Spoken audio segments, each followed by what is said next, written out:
7 প্রকার ইবাদত আছে বা কাজ আছে যেটা করলে মাইয়েত বা মৃত ব্যক্তি কবর থেকে তার কবরে তার অ্যাকাউন্টে অ্যাড হবে, যোগ হবে। 1 নম্বরে দান সদকা, দান সদকা।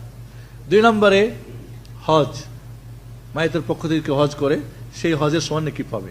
3 নম্বরে উমরা, মাইয়েতের পক্ষ থেকে উমরা করলে সেটা কবরে পৌঁছবে। 4 নম্বরে মাইয়েতের পক্ষ থেকে গোলাম, দাস দাসী আজাদ করলে তার এই নেকিটা কবরে পৌঁছবে। এমনকি হাদিসে আল্লাহ নবী বলেন যে তার প্রত্যেকটা অঙ্গের বিনিময়ে প্রত্যেকটা অঙ্গ জাহান্নাম থেকে আল্লাহ মুক্তি দিবেন। এমনকি তার লজ্জাস্থানের বিনিময়ে লজ্জাস্থান, একজন দাস বা দাসী, মানুষ না, মাইয়েতের যে অঙ্গ প্রত্যঙ্গ আছে তারও সেটা আছে না নাই, হাতের বিনিময়ে হাত, মুখের বিনিময়ে মুখ, চোখে, এইভাবে এমনকি লজ্জাস্থানের বিনিময়ে লজ্জাস্থান জাহান্নাম থেকে আল্লাহ মুক্ত দান করবে, মুক্তি করবে। তাহলে গোলাম আজাদ করা কয়টা হলো? 5। 6 নম্বরে কুরবানি করা। 6 নম্বরে কি কয়টা হলো? আবার মনে হয় হিসাব ভুল হলো কিনা। 1 নম্বরে বলছিলাম দান সদকা, দান সদকা স্থায়ী করার চেষ্টা করবেন, খাওয়াই দিলেন শেষ হলো না, স্থায়ী দান করবেন, সদকা জারিয়া। 2 নম্বরে হজ, 3 নম্বরে উমরা, 4 নম্বরে গোলাম আজাদ করা, 5 নম্বরে কুরবানি করা, কুরবানি করা মাইয়েতের পক্ষ থেকে। 6 নম্বরে যদি মাইয়েতের রোজা থাকে এই রোজাগুলি কাজা করে দেওয়া।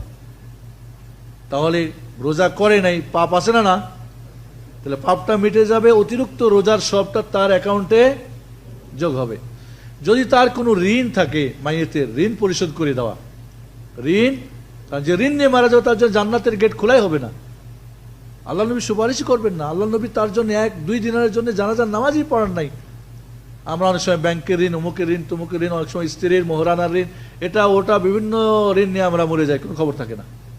তাহলে ঋণ যদি পরিশোধ করে নাই, পাপ আছে না তার খাতায়, যখন পরিশোধ করবে তার ছেলেমেয়েরা, তার গুনাহটা মিটে যাবে, অতিরিক্ত নেকিও যোগ হবে ইনশাআল্লাহ। তাহলে এই হলো কয় প্রকার? 7 প্রকার। এই 7 প্রকার ইবাদত করলে মাইয়েতের কবরে পৌঁছবে। কোরআন খানি করলে, ফতে খানি করলে, কুলখানি করলে, চেহলাম করলে, হাত ধোয়ানি খাওয়ালে, কেউ মারা গেলে তার বাড়িতে খানা পাঠাতে হবে, তারা আজকে ব্যস্ত আছে এবং শোকাতুর। আমরা করি কি ওদের বাড়িতে পাক করাই আর আমরা গিয়ে খাই? এটা কি শরীয়ত? বেচারারা মনে করে মাইয়েতের গুনাহ মাফ হয়ে যাবে, যাক কি আছে খাওয়াও, শোক আছে পরে দেখা যাবে। এটা নিয়ম না, এটা নিয়ম না।